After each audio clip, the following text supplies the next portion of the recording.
మహాకుంభమేళా 2025 ఇది ఈ సంవత్సరం జనవరి 13 నుండి ఫిబ్రవరి 26 అంటే మహాశివరాత్రి వరకు ఈ మహాకుంభమేళా జరగనుంది.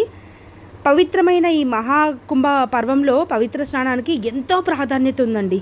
ఈ శుభ సమయంలో గ్రహాలు నక్షత్రాల సంగమం అంతా ఈ పవిత్ర జలంలో ఉంటుంది. ఈ సమయంలో స్నానాలు చేసిన వారికి చంద్రుడు తదితర గ్రహాల అనుగ్రహం లభిస్తుందని చాలామంది నమ్ముతారు. ఇది ఉత్తరప్రదేశ్లోని మన భారతదేశంలోని ఉత్తరప్రదేశ్లోని ప్రయాగ్రాజ్ త్రివేణి సంగమం వద్ద జరుగుతున్నటువంటి మహాకుంభమేళా. మా మామయ్య వాళ్ళ కొడుకు వెళ్ళాడు, వీడియో షేర్ చేశాడు తను. సో మీ అందరూ కూడా వీక్షిస్తారని నేను మీ అందరి కోసం షేర్ చేయడం జరిగింది. అందరూ వీక్షించండి.